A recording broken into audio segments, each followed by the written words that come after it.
Martineau. Cube Radio. Cube Radio. Cube Radio. En direct à LCN. Richard Martineau à Cube Radio. Salut Richard. Salut Jean-François. Hey, quand t'es politicien, là, tu sais que ton chien est mort. Le jour où en chambre, tu dis le jour où je serai premier ministre et tout le monde part à rire. Tout le monde s'esclaffe. C'est ce qui est arrivé à Jack Meeting du NPD. Il a dit en chambre, quand je serai premier ministre, et là, les gens ont même pas pu se retenir. Ça braillait tellement ça riait. Je pense que là, c'est un signe que, tu sais, il n'y a plus personne qui croit à ton parti, il n'y a plus personne qui croit à tes chances d'être premier ministre. Pauvre bonhomme, quand même. Sympathique, Jack Meeting. On en parlait plus tôt avec Mario Dumont. Peut-être pas le plus grand flair politique qu'il y a, mais en termes de contact avec le public, vraiment, c'est quelqu'un de bien. Et vraiment, il mériterait un prix du politicien le mieux vêtu, ça c'est sûr et certain. Oh, oui. Un dandy. Un dandy. Hey Richard, on a le triste palmarès des plus gros pollueurs au Québec et il y a du travail à faire. Hein? Finalement, je suis niaiseux. Finalement, là, on va le dire, on est niaiseux. Moi, je lave mes pots de plastique. Je te le dis, là. L'autre jour, j'ai chialé, toi aussi, j'ai chialé après mon fils parce qu'il prenait les pots de yogourt, il mange, puis il met ça dans le recyclage. J'ai dit, ça, là, ça sera pas accepté, ça va être mis de côté. Il faut que tu le laves. Fait que là, on a lavé, moi puis lui, les contenants de tu sais, on a pris là, un bon 15 minutes, puis je lave. Écoute! Puis là, je sors avec mon petit bac, là, avec mes pleurs de patates, puis voyons donc, on sort ça, là. Et là, en plein hiver, tu sais. Puis là, il y a des entreprises comme ça polluent, toi, il n'y a aucun maudit problème. C'est la même affaire avec l'impôt. Tu dois 5,50 $ à l'impôt. C'est juste si tu n'envoies pas Steve devant la maison, OK, pour te casser les deux jambes, si tu n'envoies pas ton chèque tout de suite.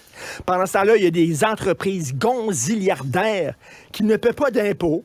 OK, ils s'en vont aux îles Mokmok, eux autres, ils cachent leur argent, ils ne payent pas une maudite scène d'impôt. Et tout va très bien. Si Joe Blow ne paye pas ses impôts, attends, mais là, les gouvernements, ils n'ont plus d'emprise sur les grosses entreprises. Ils n'ont plus d'emprise, fait qu'ils vont écœurer le petit peuple. Ils vont écœurer, là, ils vont te faire la leçon. « Oh, t'as pas nettoyé tes pots de yogourt? » Christy, regarde les cheminées derrière moi. Ça jette de l'acide dans le ciel directement. Là. Ouais. Je veux dire, vraiment, on regarde ça. Et la première entreprise la plus polluante, il faut le rappeler, c'est la cimenterie McGuinness. Ouais. La cimenterie McGuinness, je pense que c'est ça qu'on voit présentement. Ouais. Alors, le ministre de l'Environnement était à l'époque Yves-François Blanchet, qui est le chef du Bloc. Lui, il avait dit feu vert, c'est fantastique. Là, ils n'ont même pas passé par le BAP. On va court-circuiter le BAP. On n'a même pas besoin de faire des études pour savoir si c'est polluant. C'est tellement fantastique parce qu'ils avaient besoin de votes dans la région. C'est tout. Tout le monde le sait. Je le sais, tu le sais. Les gens qui nous regardent le savent. Alors, voilà. Puis là, on a donné le feu vert des entreprises polluantes. Mais vous maudits copes de café puis de yogourt, vous êtes mieux de les nettoyer avant de les sortir. Et nos efforts sont tellement minimes par rapport à ce qu'on pourrait faire pour couper cette pollution-là de ces gros pollueurs-là. Bien, totalement. Alors, peut-on s'en prendre aux vrais bandits, s'il vous plaît, et nous laisser un peu tranquilles? C'est ce que les gens se disent. Je salue le travail de Annabelle Blais et de Charles Mathieu du bureau d'enquête qui ont sorti cette enquête-là. C'est vraiment assez scandaleux. Par ailleurs, tu voulais décerner tes prix aux 2 clowns de la semaine. Écoute, Donald Trump, le plus clown que jamais, plus Trump que jamais. Alors, il annonce, grosse annonce demain. L'Amérique a besoin d'un super-héros. Grosse annonce, Donald Trump demain. J'en avais parlé avec Luc Laliberté, le spécialiste de la politique américaine. Il se demandait, et c'est ça. Alors, c'est ça. Il est sorti Donald Trump. Là, on s'est dit, c'est quoi? Est-ce qu'il va se présenter indépendant? Il retire sa présence. Il va présenter avec qui? Qui va être son colistier ou sa colistière, etc. Donc, ça va être important comme annonce. Non, c'est un jeu de cartes. Il sort des jeux de cartes disponibles sur Internet seulement qui le montrent en super-héros. Écoute, comment désespéré tu peux être, là. C'est vraiment, le gars, il a besoin d'argent, il vend ça 99 $.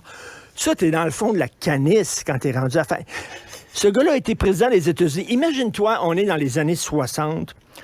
Et mettons que les médias sociaux existent, OK? Il y a les médias sociaux. Twitter existe dans les années 60. Penses-tu que John F. Kennedy, mettrait des photos de lui avec des lasers qui sortent de ses yeux. Penses-tu qu'il ferait ça, toi? Pas sûr. Pas sûr. Reagan n'aurait pas fait ça. Ouais. Alors, lui, aucune gêne. Et l'autre clown de la semaine, juste avant, Elon Musk... Richard, je te précise, si tu voulais ton paquet de cartes Donald Trump, on me dit qu'ils sont déjà tous écoulés. Tout est vendu. Non. Dommage, parce qu'on aurait pu s'acheter chacun un paquet et faire des échanges de cartes. Attends une minute, c'est une farce, là.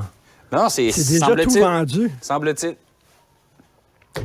que Incroyable. sur le juste site, comme c'est on marqué pense avoir, sold out. juste comme oui, sur son site, ben oui, ça c'est sûr, sur son site à lui, c'est écrit, là. Mais on verra, écoute, qui va acheter ça? Et vraiment, c'est hallucinant. Ça montre à quel point son chien est mort aussi, là. Et Elon Musk, il dit, moi, je suis pour la liberté d'expression, vraiment. Il est pour la liberté d'expression, sauf si tu le critiques. Si jamais tu le critiques, il a barré l'accès à Internet à plusieurs journalistes qui étaient critiques envers lui, même à des compétiteurs, en disant, vous autres, vous n'avez pas le droit d'être sur Twitter. Donald Trump, il l'a ramené sur Twitter.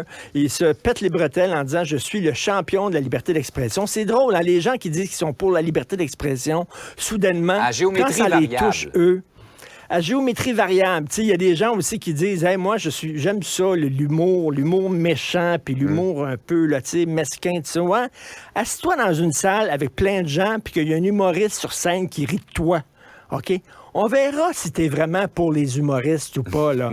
C'est facile de dire qu'on est pour la liberté d'expression, mais là, lui, il a comme une liberté d'expression qui est un peu, c'est ça, à géométrie variable, un peu. Donc, les deux clowns de la semaine, écoute, là.